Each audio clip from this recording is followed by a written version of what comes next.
desde Santa Cruz, Miraflores. Radio Latina 990, La Poderosa.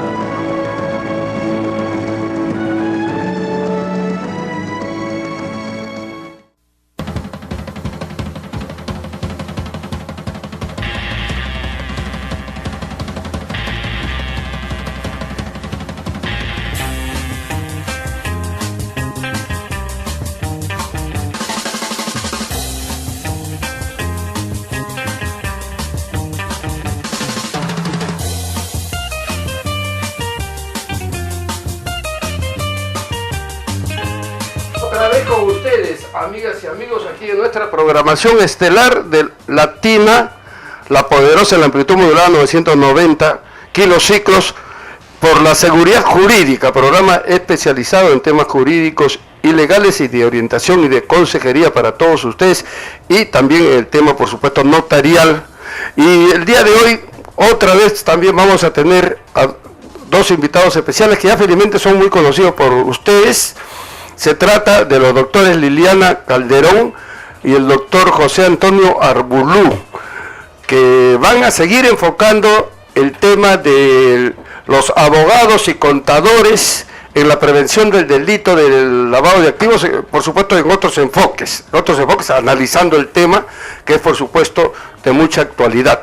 Les vamos a dar la más cordial de las bienvenidas y también por supuesto a nuestra directora general, la doctora Clara Carnero Ábalos, distinguida notaria de Lima, y nuestro agradecimiento a los panelistas que son ya titulares aquí en nuestra plataforma informativa, al licenciado Enrique Ledesma Azaña y también por supuesto a François Rojas Enostroza, y por supuesto también nuestro agradecimiento al ingeniero de sonidos Santos Quintín Mantía Sandoval. Yo soy Ángel Ruiz Maldonado y le doy la más cordial de las bienvenidas. Doctora Clara Carnero, muy buenas tardes. ¿Cómo estás, Ángel? ¿Cómo están Radio Escuchas? Buenas tardes.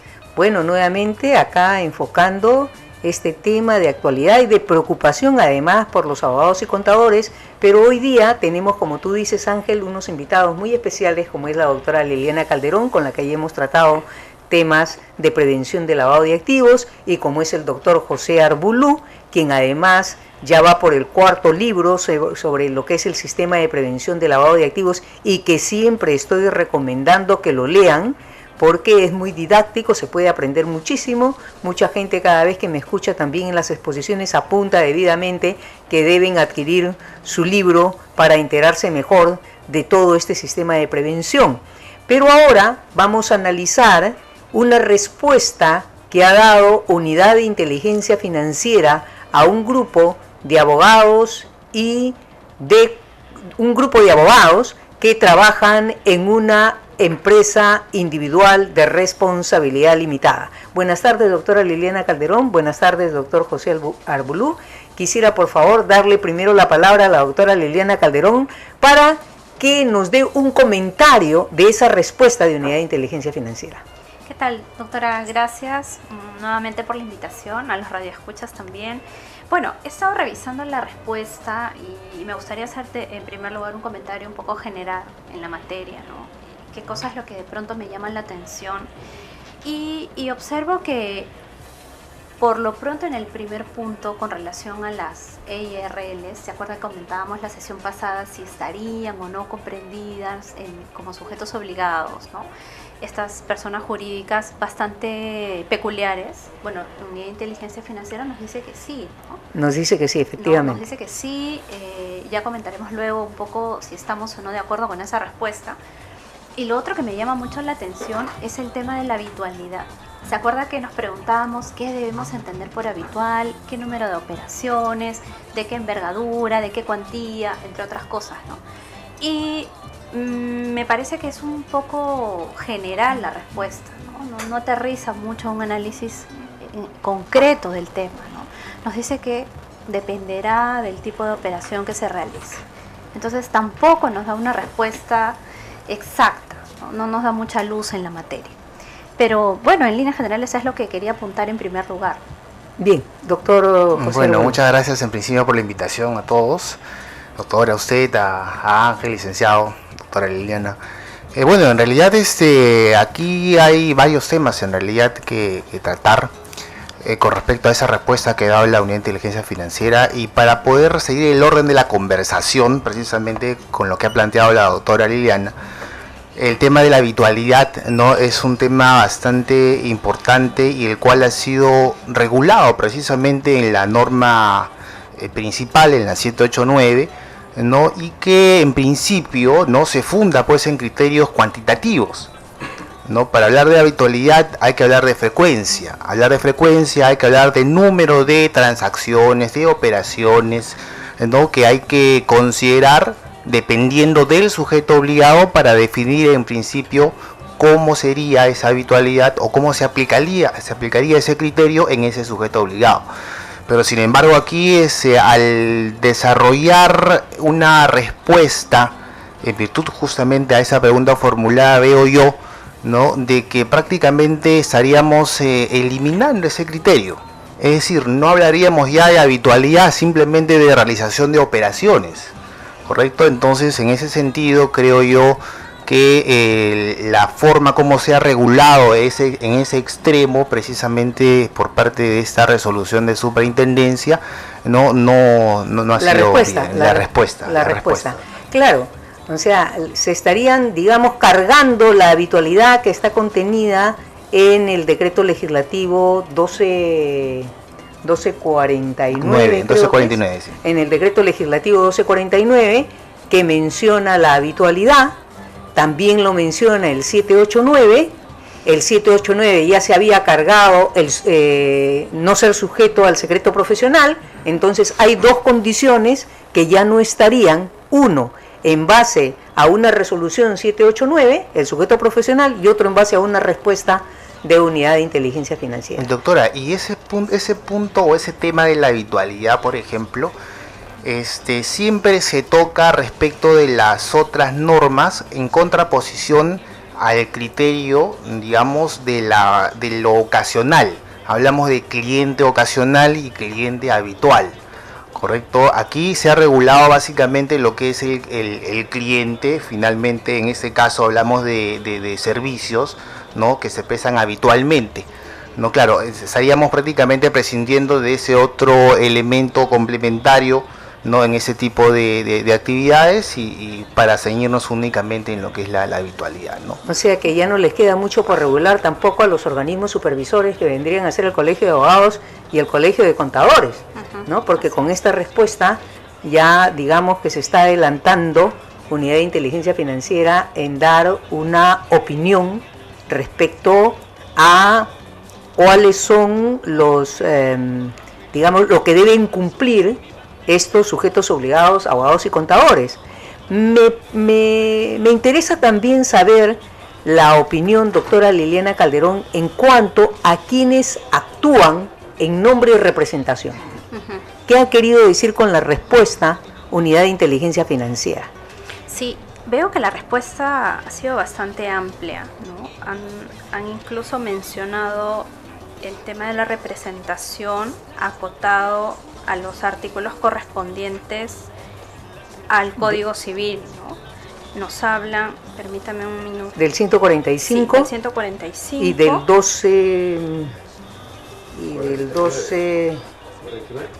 del 1790. Del 1790, ya. Sí, nos dice, cuando actúe en representación del cliente conforme a los artículos 145 y siguientes del Código Civil, así como los casos en los que actúe a través de un mandato, con o sin representación, conforme a lo dispuesto en los artículos 1790. Entonces vemos que es un criterio bastante amplio, ¿no? Están contemplando prácticamente todos los tipos de representación que existirían, no solo en la legislación, en la legislación civil, pero también respecto al patrocinio que uno como abogado puede ejercer respecto de su cliente, ¿no? Es decir, todas aquellas facultades que uno tiene de representación como abogado, pero también las facultades de representación civiles, ¿no? Claro, pero vamos, a ver, si no vendrían a estar acá, según lo que yo veo por la respuesta que da Unidad de Inteligencia Financiera, aquellos abogados, como les quiero comentar también, estuve formando parte de un panel que me invitó la decana del Colegio de Contadores, donde estaba una persona de Unidad de Inteligencia Financiera, un analista, y un abogado justamente preguntó, si yo tengo que firmar minutas autorizando una compra-venta, ¿soy sujeto obligado o no soy sujeto obligado? Entonces, en ese caso, no tendría por qué ser un sujeto obligado. Definitivamente, firmar una minuta de compra-venta, firmar una minuta de aumento de capital, firmar una minuta de constitución de empresa, no tendrías por qué estar tú como un sujeto obligado. Tendrías que estar como un sujeto obligado si tú has actuado en mandato, cuando tú participas del acto. O sea, cuando tú eres el comprador o el vendedor, cuando tú eres el que conformas la empresa, cuando tú eres el gerente de la empresa, cuando tú eres el titular de la empresa, cuando tú estás participando tú mismo porque hay un mandato o hay una representación. Es decir, no es de aquellos abogados que están autorizando una minuta, razón por la cual ese día, cuando el analista le estaba dando la respuesta al abogado, le estaba dando la respuesta de todos lo que el abogado y el contador tenía que cumplir. Pero yo le dije, precise, señor Luyo, que siempre y cuando él sea un sujeto obligado de acuerdo con la norma y las especificaciones de la norma. Entonces dijo, sí doctora, es así. Exacto. Sí, dijo, es así. Claro, Entonces, porque en ese caso solamente estás autorizando sin haber participado en la redacción de la minuta o en la realización de la compraventa o en cualquier acto jurídico que esté representado en ese documento, ¿no? Claro. Solamente lo estás autorizando. Pero en los otros casos, digamos, si tú tienes una participación activa, ¿no?, en ese acto jurídico y además cumples con alguno de estos requisitos de representación. pero a ver, ¿qué sería, doctora Liliana Calderón, una participación activa? Para que lo entiendan los abogados y los contadores. Que, por ejemplo, yo participe en esa compraventa. Claro.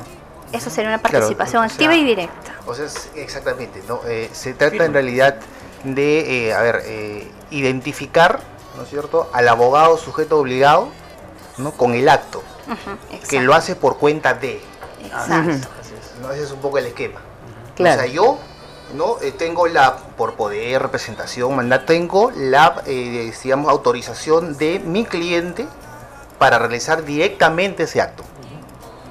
No firmando y autorizando ningún tipo de documento, sino directamente. Yo participo y firmo el acto correspondiente. Parte del acto. No, parte del acto, Exacto. exactamente. Parte del acto en sí. Exacto. No ese abogado que está autorizando. Es como, digamos, como me decía acá nuestro invitado panelista, licenciado Enrique Ledesma, me decía, es un poco una cosa como que lo que hacen los notarios cuando hay una escritura pública.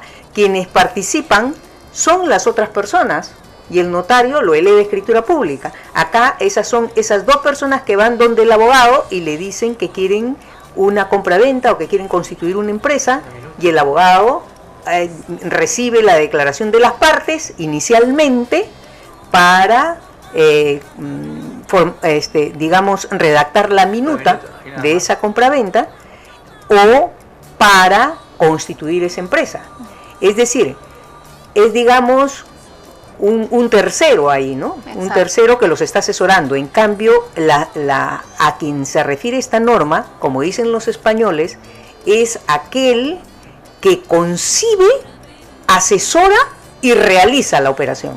O sea, yo la concibo, ¿no?, te asesoro a ti sobre lo que tú debes hacer y además yo mismo la realizo por ti, ¿no? Ese es el caso de estos abogados y de estos contadores. Claro. O sea, las aristas completas, ¿no? Exacto. Claro. Sabemos O sea, cómo- yo diseño, Claro. ¿no?, por dónde El y camino. qué, y lo ejecuto también. Claro. Y lo ejecuto. ¿No? Y todo por cuenta del cliente, Exacto. Tengo autorización para ir. Claro. con la debida autorización para Es como si fuera una relación muy indisoluble, ¿no? Y justamente quería simplemente acotar que ese nivel de análisis tiene que ser en esos dos escenarios, ¿no? Sujeto y la operación. O sea, el sujeto obligado y la operación. O sea, no se puede entender de manera aislada, porque si no estamos frente a un sujeto obligado, no correspondería luego hacer el segundo análisis, que es si esa operación está o no enmarcada en la legislación correspondiente, ¿no? Entonces, son dos cosas que tienen que estar muy claras: el sujeto obligado y el tipo de operación que estoy realizando como sujeto obligado. Claro, efectivamente. Normalmente serían dos partes, hasta tres. Yo, abogado, hago la minuta y la autorizo. Es una redacción técnica, muy profesional, asesoro para ello y digo, este es el contrato. Hay que hacer los minutos. Y nada más, yo me retiro, soy el abogado y no hago nada más. Ahí no hay nada, no formo parte. Hasta ahí está correcto. Claro. A mí me ha llamado la atención también Muy bien. una condición en la respuesta de Unidad de Inteligencia Financiera. De acuerdo a la norma, para mí existían 5 condiciones para que el abogado o el contador sea sujeto obligado. La primera condición era que realice el acto de manera independiente o en sociedad, que lo realice a cuenta y nombre de un tercero, que lo haga habitualmente, siempre y cuando realice las siguientes actividades: compraventa de inmuebles, administración de bienes, valores, constitución de empresas, reorganización de empresas, etcétera, y que no estén sujetos al secreto profesional. El que no estén sujetos al secreto profesional, ya como reitero, en la norma 789 ya se especificó, se señaló que no existe el sujeto profesional para los abogados ni para los contadores. En segundo lugar, con la respuesta de Unidad de Inteligencia Financiera, no existe la habitualidad porque con una sola operación eres sujeto obligado. Me llama la atención que no haya mencionado dentro de las condiciones a quien actúa de manera independiente o en sociedad, y en cambio pone otra condición. En vez de poner el que actúa de manera independiente o en sociedad, pone como condición el que realiza o se dispone a realizar. ¿Qué me dicen con respecto a esto que señala Unidad de Inteligencia Financiera? ¿Por dónde va? Sí, acá, si no me equivoco, en la pregunta número 3, ¿verdad? Sí, la pregunta número 3. Sí, dice no, creo que es en la pregunta. En la medida, dice, ¿no? La respuesta dice, en la medida, en el tercer párrafo de la página 2. Ah, sí, en la pregunta 2 entonces. Ya. Sí. En el tercer párrafo, ¿no? Sí, en el tercer párrafo. Dichos profesionales, en otras palabras. Sí. Dice, si el abogado colegiado trabaja o presta sus servicios a una persona jurídica profesional y o presta sus servicios profesionales de manera independiente, es considerado sujeto obligado en la medida que realiza o se dispone a realizar en nombre de un tercero o por cuenta de éste. Yo acá me llama mucho la atención porque si aplicamos el criterio de hacer el análisis en cuanto a si se configura o no la conducta, ¿no? ¿Se realiza o se dispone a realizar? Yo más bien me ponía en el escenario del hecho consumado y de la tentativa, ¿no? O sea, yo realizo por cuenta de un tercero. Es decir, estoy consumando el hecho. Exactamente. O me dispongo a realizar, estoy en un ámbito más bien de la tentativa. Es decir, no he llegado a culminar todos los actos de disposición del delito. Claro, lo que me está diciendo para mí es un poco lo que nos dice a nosotros los notarios. O sea, si va una persona con una minuta y luego tú le pides ciertos requisitos y se lleva esa documentación, tú igual lo tienes que reportar, y a ti te parece que es una operación sospechosa, la tienes que reportar como tal. Exacto. Entonces, en este caso, vienen los clientes y quieren realizar una compraventa. Y el abogado le empieza a requerir determinada información. El cliente dice, no, me está pidiendo mucha información, me llevo mi minuta. Por otro lado, tendría que ser eso, pero para eso el abogado tendría que haberse quedado con la documentación. Claro, doctora, lo que pasa ahí es que es esa respuesta, ¿no? Más o menos es propia de la redacción que vemos en las normas.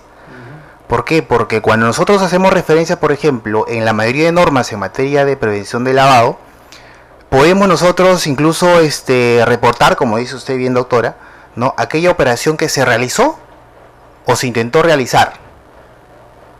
Sí, pero correcto. Acá, entonces, además cambia. Lo que hacen aquí es en realidad cambiar el enfoque. Ya no es el enfoque del cliente que quiso y después no quiso, realizar la operación, sino es el enfoque del sujeto obligado. Pero al final, en el fondo, es en realidad muy similar en cuanto al escenario. Claro, ¿no? pero además dice, el que se realiza, o sea, el abogado que, es el cliente que realiza o se dispone a realizar, bueno, es exactamente, es la misma situación. Claro, porque en cualquiera de los dos escenarios, el sujeto obligado va a tener que reportarlo.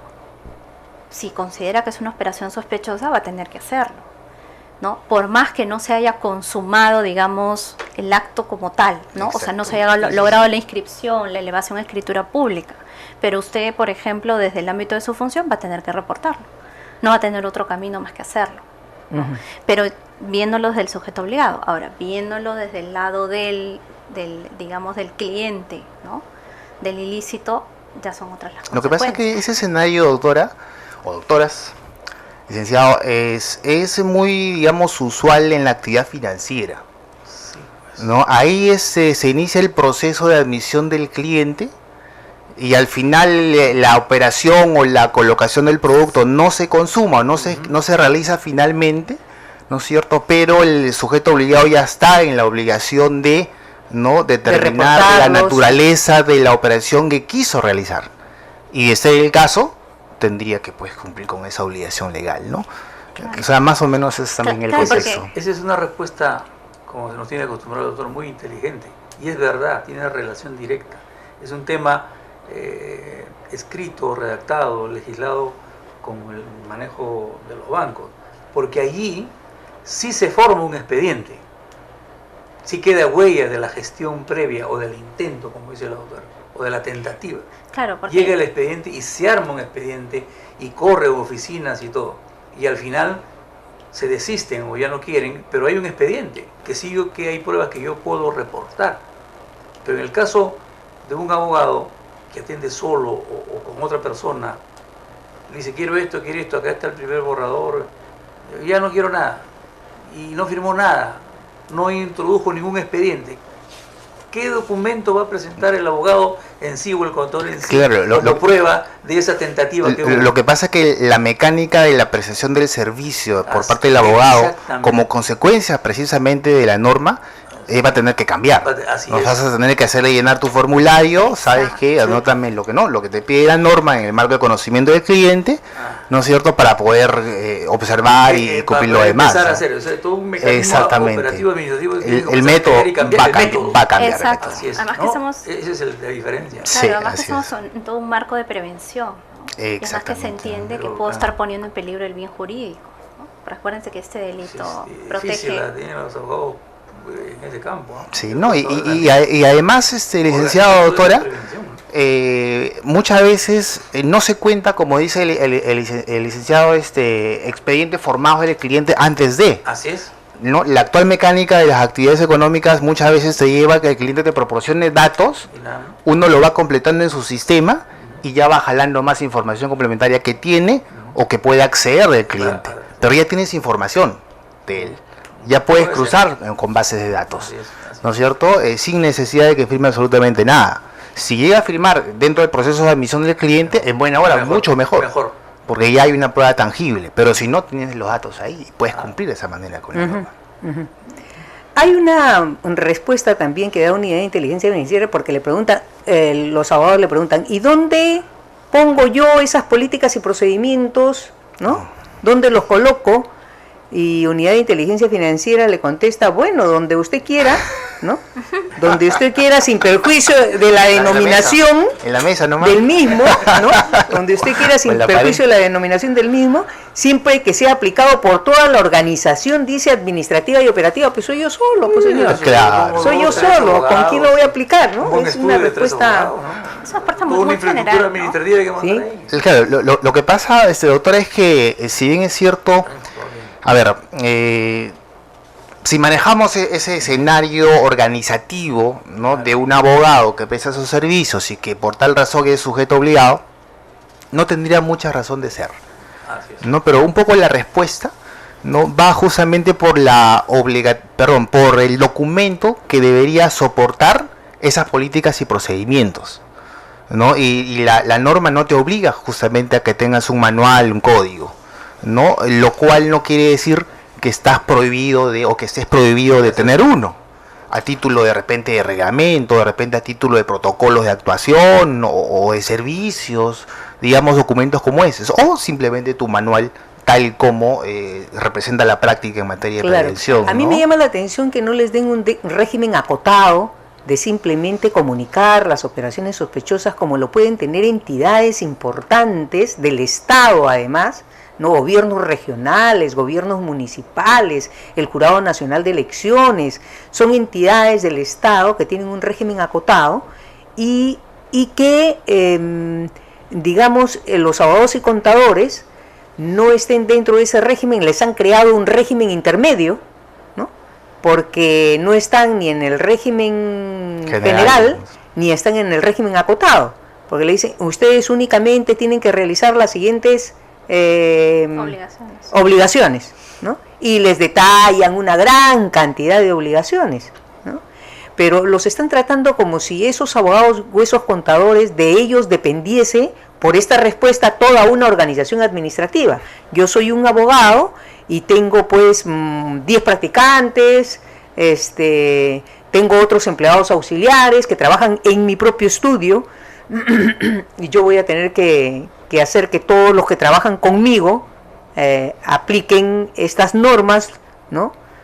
En fin, o sea... Y eso además, doctora, no funciona necesariamente en la realidad, ¿no? No, pues. Eso está pensado de pronto para un esquema ideal, pero vemos que hay muchos abogados de ejercicio independiente, ¿no? Que pueden estar asociados o no, o tener un personal auxiliar incluso ajeno a algún tipo de régimen laboral, ¿no? Y que efectivamente realizan operaciones con una habitualidad increíble, que perfectamente estarían aquí inmersos como sujetos a los que se les tiene que aplicar la norma. Ahora, volviendo un poquito doctora, al manual o a los reglamentos o los protocolos, como se llame, si bien es cierto, ¿no?, que la ley 1 no obliga justamente a tener un documento de esa naturaleza, y si bien es cierto también de que el abogado no tiene pues una organización, una estructura organizativa importante que amerite o que justifique tener esos documentos, sí es importante a efectos de que puedas acreditar que tienes implementado un sistema de prevención. Y que eso podría de alguna manera ser útil, doctora Liliana, usted de repente me corregirá o confirmará para efectos de alguna eventual imputación, ¿sí?, como sujeto obligado. Acreditar dónde están estas políticas y dónde están esos procedimientos, ¿no? La ley no te obliga, pero tú puedes hacerlo. Claro. ¿No es cierto? De hecho que es conveniente, porque además, y un poco retomando lo que usted comenta, doctor, que yo lo resumiría básicamente en lo que nosotros conocemos como la debida diligencia, ¿no? O sea, ¿cómo pruebo yo que he sido suficientemente diligente para no haber caído en una situación como esta, o para estar en capacidad de reportar una operación sospechosa siendo un sujeto obligado, si por ejemplo no tengo políticas claras, ¿no?, si no tengo un reglamento interno que me establezca determinadas obligaciones, si no tengo un manual, llamémoslo así, o algún tipo de procedimiento escrito? O sea, ¿cómo puedo yo acotar eso? Vamos a hacer, ¿qué les parece? Para que ella responda a esa interesante acotación que ha hecho la doctora Liliana Calderón, un breve receso, ¿no?, para continuar analizando este tema tan interesante de los abogados y contadores como sujetos obligados a la prevención del delito de lavado de activos, con nuestros invitados especiales el día de hoy, la doctora Liliana Calderón y el doctor José Antonio Arbulú, por supuesto también con nuestra notaria de Lima, la doctora Clara Cardero, directora del programa, y con los panelistas invitados de siempre, el licenciado Enrique Ledesma Azaña y François Rojas Enostroza. Retornamos. Valiente, orgulloso y aguerrido, va dominando el toro y se prepara para matar. Olé, olé, qué buena faena, maestro. Verónica, chicuelinas, pasos de pecho, panoletinas, un movimiento y un pase de espalda.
Muchas gracias, licenciado. Otra vez estamos con ustedes aquí en Por la Seguridad Jurídica, exponiendo y analizando este interesante tema de lavado de activos en el tema de abogados y contadores como sujetos obligados en la prevención de este flagelo, el delito del lavado de activos, con nuestros invitados especiales, la doctora Liliana Calderón, el doctor José Antonio Arbulú, por supuesto con nuestra directora general también, la notaria Lima Clara Carnero Ábalos, y con nuestros panelistas titulares, el licenciado Enrique Ledesma Mazaña y François Rojas Enostroza. Continuamos.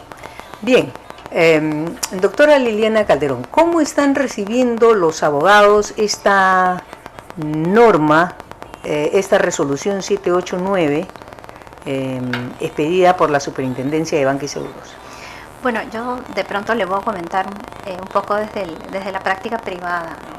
Definitivamente es una norma que nos preocupa, nos genera la debida atención para tomar los mecanismos internos y prevenir las consecuencias que esta norma nos trae, ¿no? ¿Qué duda cabe que el estudio como tal, digamos la persona jurídica como tal, no es el sujeto obligado, solo los abogados que están inmersos en los supuestos que aplica la norma, pero sí hay un riesgo de la persona jurídica como tal, del nombre del estudio, una suerte de reputación hacia afuera, ¿no? O sea, se puede incluso trastocar la marca del estudio si es que de pronto uno de los abogados está inmerso, supongamos, en un hecho de lavado de activos. Entonces, imagínese el riesgo impacto reputacional, que puede tener, el riesgo reputacional. ¿no? Imagínese el impacto que puede tener para el estudio de abogados si es que uno de sus profesionales está inmerso en un ilícito como este, se dedica a poner su nombre para realizar compras-ventas, Exacto. para administrar a nombre y cuenta de un cliente, Claro. determinadas operaciones. Y acuérdese que son clientes no del abogado, sino son clientes del estudio. Claro. Justamente hace unos días me llegaba una comunicación de la Fiscalía pidiéndome información sobre un abogado que había realizado 3 poderes.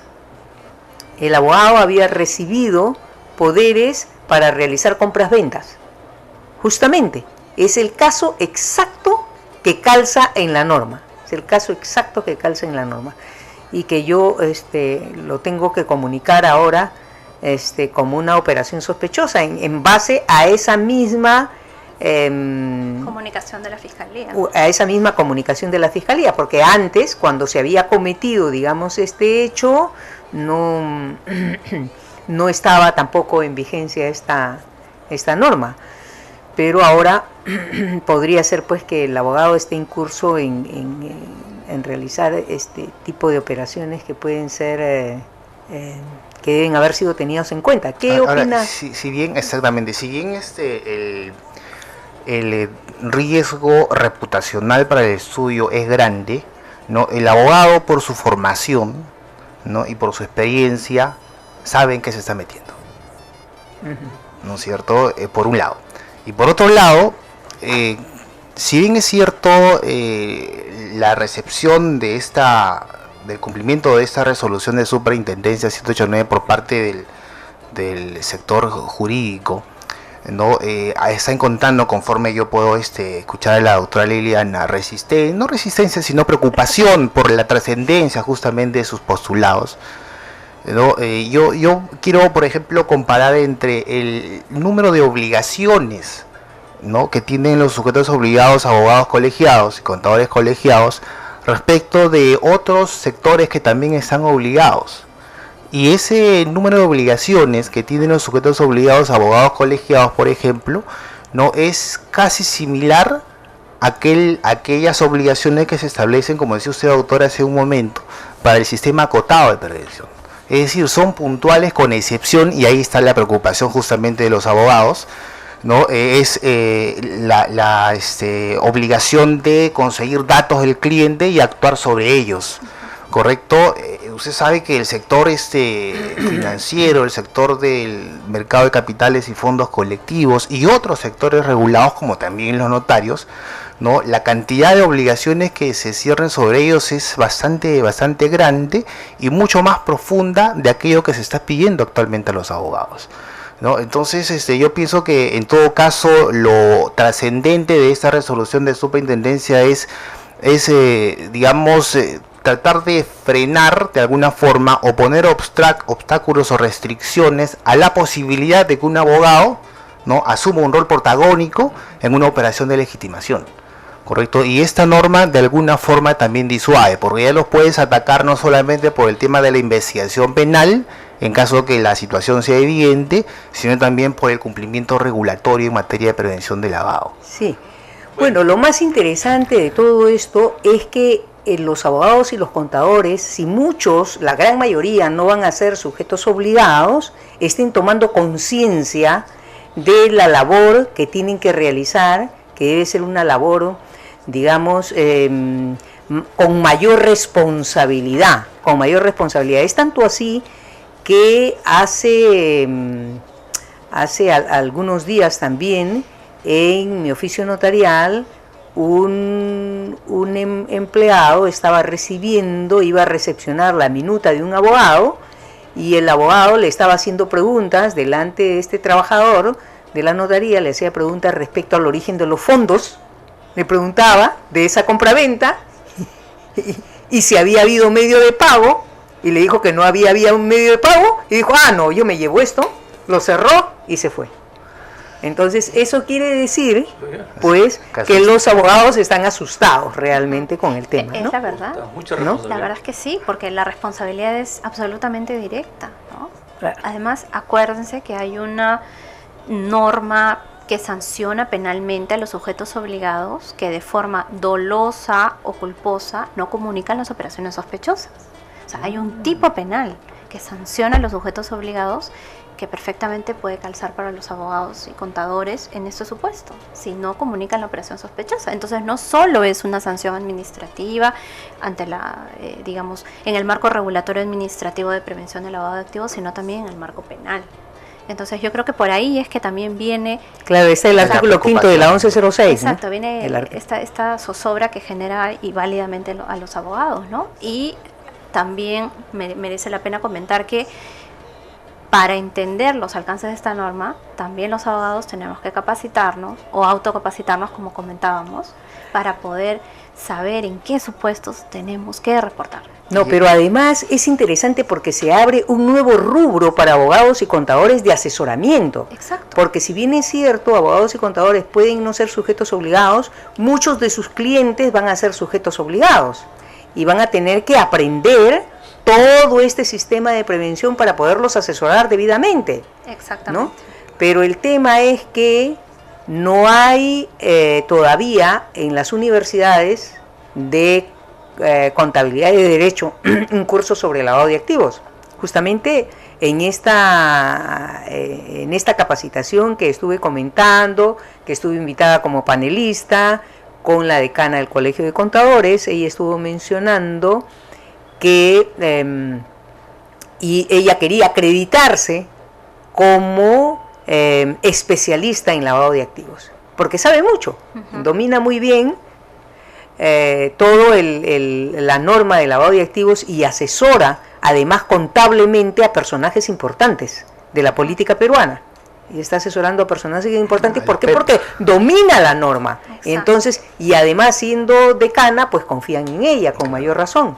Entonces se abre toda una posibilidad, un mercado nuevo para el abogado y el contador en lo que se refiere a esta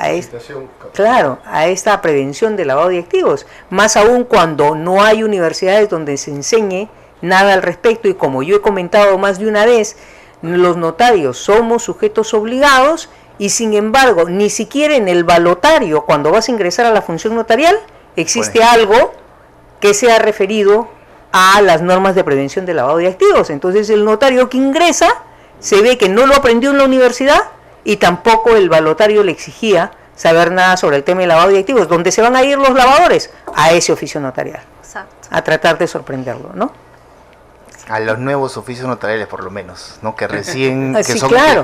que no son evaluados en esa materia y que todavía no saben mucho, digamos, de cuál es el manejo y aplicación justamente de la norma, ¿no? Claro, claro. Bien, y después hay y el una... colegio de abogados también debe ponerse las pilas, ¿no?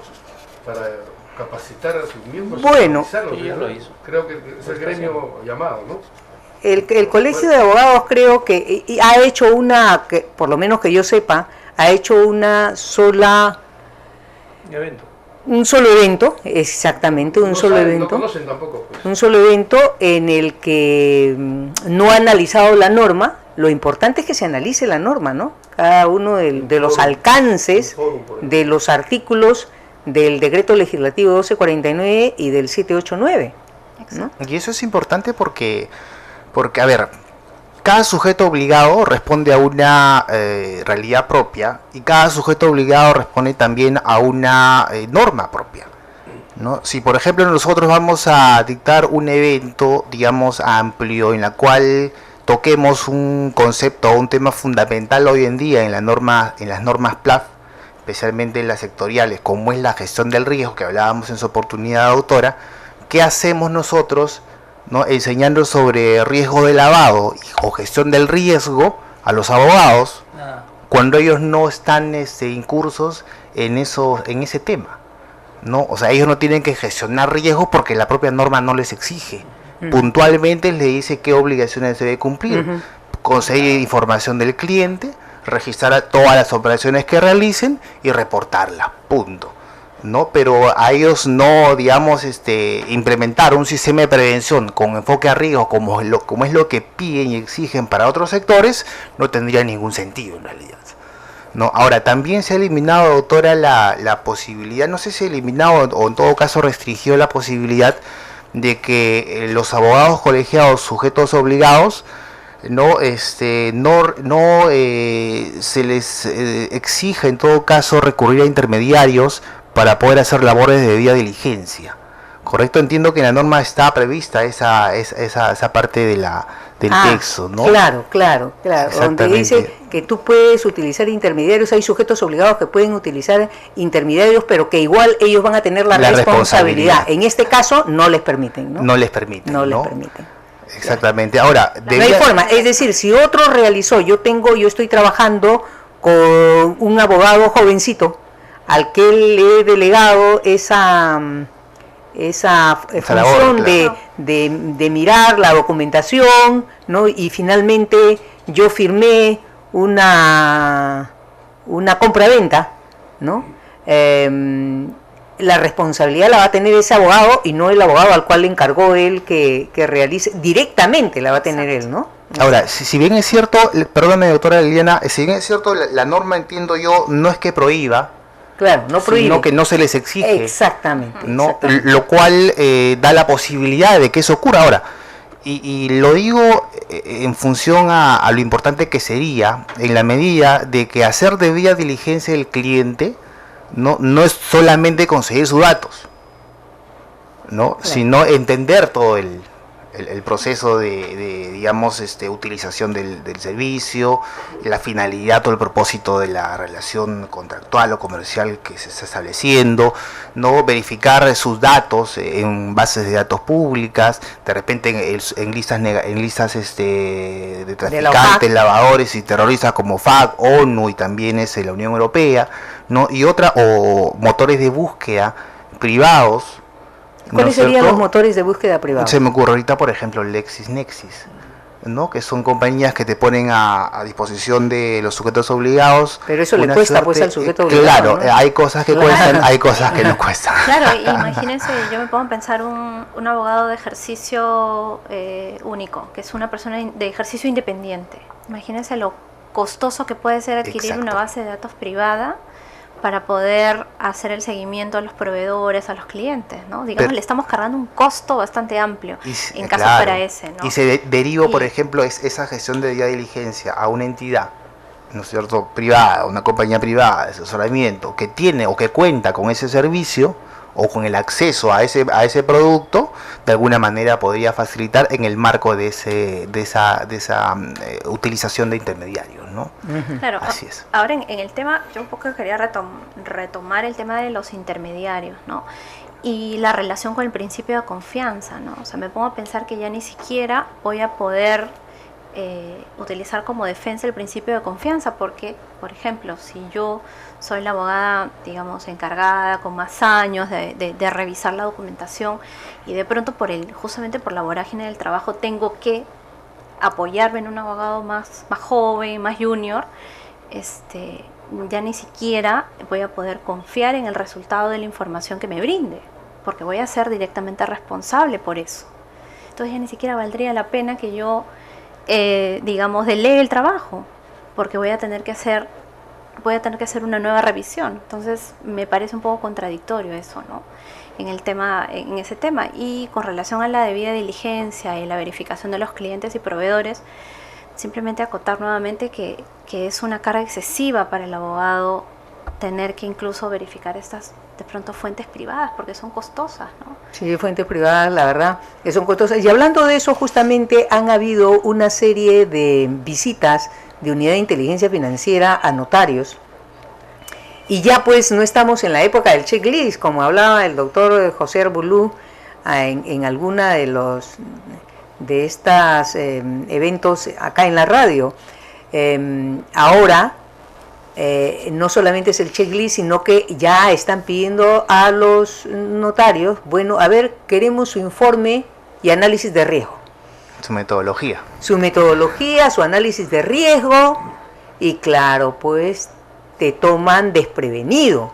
¿Por qué? Porque además nosotros hemos estado confiando en la famosa OCP, que iba a hacer el trabajo por el notario, en todo un software que a partir del cual nacía la OCP, un software adquirido a notarios españoles, para que este software realice las funciones de una manera más eficaz y más eficiente, cruzando todo tipo de información entre todos los notarios a nivel nacional, y además pudiese hacer el análisis de riesgo para el notario. Por lo tanto, nunca nos habíamos puesto a hacer realmente ese trabajo, sino a cumplir con las obligaciones que están contempladas en la norma sectorial, que está en el manual, el código de conducta, los umbrales, nombrar al oficial de cumplimiento, ¿no? Pero ahora ya nos están pidiendo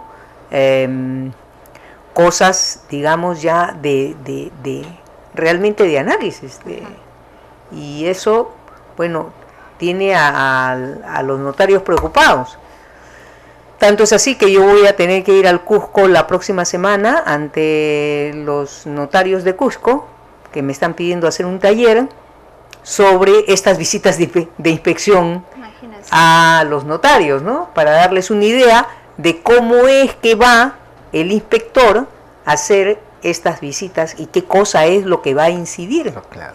Más, y me imagino que incluso eso le genera a ustedes pues una inversión de tiempo, inversión de dinero, personal, sumado a toda la carga de trabajo que tienen. Y cuando yo hable de todo lo que tienen que cumplir y de todo lo que les va a pedir el inspector en esa visita de inspección, que se puede demorar 3 días en su oficio notarial, como una visita es una para ir revisando los índices, ¿no? E ir pidiéndoles una serie de documentación, como por ejemplo pedirles escoger al azar unas 30 y tantas operaciones, ¿no? Y ver si en esas operaciones, por ejemplo, cuántos de las alertas, ¿no?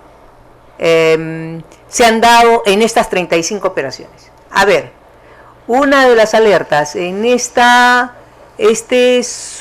cliente no firmó, no consignó en la declaración jurada de conocimiento del cliente el origen de los fondos. ¿Por qué no consignó el origen de los fondos? ¿Lo comunicó usted como sospechoso por no comunicar el origen de los fondos? ¿O no lo comunicó como sospechoso? ¿No? Esta persona ha realizado en el mismo día 3 operaciones de compra-venta. ¿Lo reportó como sospechoso o no lo reportó como sospechoso? Podrá decir el oficial de cumplimiento, no lo reporté como sospechoso porque se trataba de un departamento, una cochera y un depósito, ¿no? Y eran 3 operaciones de compra-venta, pero sobre, digamos, una misma unidad inmobiliaria, ¿no? Y cosas de ese tipo. O sea, Ese es más o menos lo que va a ser...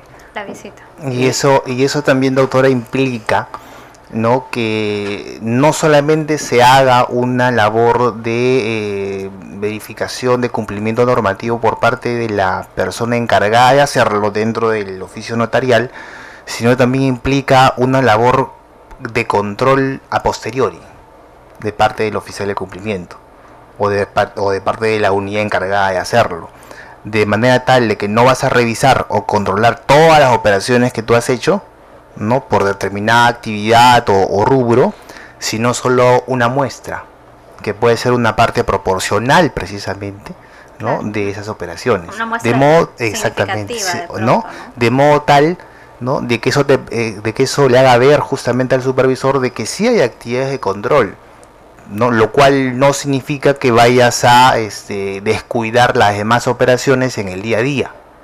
Correcto, entonces eso es una muestra, por ejemplo, de un cumplimiento adecuado, cuando menos, ¿no?, de la normativa en materia de... Sí, y ahí hay preocupación también, por lo menos a mí me causa preocupación saber que hay una lista de lo que son los PEP, las personas expuestas políticamente, y en la definición del PEP se menciona a una persona que da a entender por toda la definición de la norma que se trata de un funcionario público, ya sea nacional o internacional, pero además te la ponen difícil porque dicen siempre y cuando su actividad financiera sea de interés público, ¿no?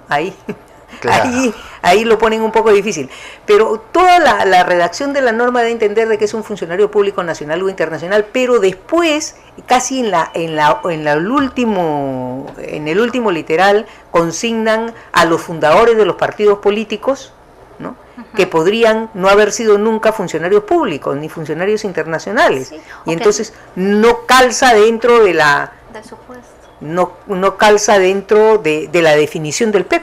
Ahora, hay obligaciones relacionadas con los PEP, ¿no?, con el cliente es PEP, cuando tienes a un familiar que es PEP, claro, obligación de declarar si tienes ese tipo de familiares, por ejemplo, o cuando el PEP tiene participación del 25% más en el capital de una empresa, de una persona jurídica. O sea, ahí no solamente es una obligación de identificar si es o no es PEP, sino otras que son concomitantes justamente a esa obligación. Sí, y es un poco difícil identificar quiénes son PEP, porque te dan la relación de los cargos, pero tú no tienes la relación de las personas, exacto, que son los PEPs.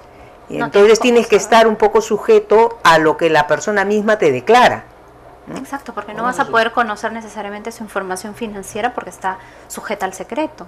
Entonces vas a tener que hacer el marco desde el punto de vista de lo que esa persona te dice, te declara, ¿no?, te comunica. Claro. Y de ahí eso es todo el análisis, ¿no? Claro.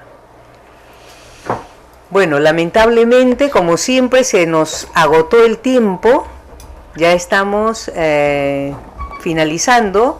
Yo les agradezco infinitamente acá a la doctora Liliana Calderón, siempre tan lúcida con todas sus observaciones, y por supuesto al doctor José Arbulú, al que, como digo, siempre recomiendo que por favor lo lean, que compren sus libros, porque ahí pueden enterarse muy bien de cuáles son las obligaciones de los sujetos obligados, ya sean profesionales, contadores o otro tipo de sujetos obligados, ¿no?, que puedan tener un buen sistema de prevención de lavado de activos. Muchísimas gracias y hasta la próxima semana. Sí, y agradecerles a la doctora Liliana Calderón, doctor Arbulú, José Antonio Arbulú, doctora Clara Cardero, también a nuestro distinguido panelista, licenciado Enrique Ledesma Saña, y también a François Rojas y Nostroza, y a todos nuestros radioescuchas, porque es un tema de actualidad que también deben estar los radioescuchas más o menos informados sobre estos temas, porque de alguna manera también podemos estar involucrados en este tema de lavado de activos. Y ahora los candidatos también municipales y regionales, ¿no?, que ya se está por ahí informando de que algunos de ellos inclusive también estarían utilizando este tipo de fondos ilícitos para su campaña electoral, ¿no? Felizmente no soy asesor ni sujeto obligado. Pronto. Muchísimas gracias. Que siga pasando un bonito fin de semana. Hasta la próxima semana. Gracias.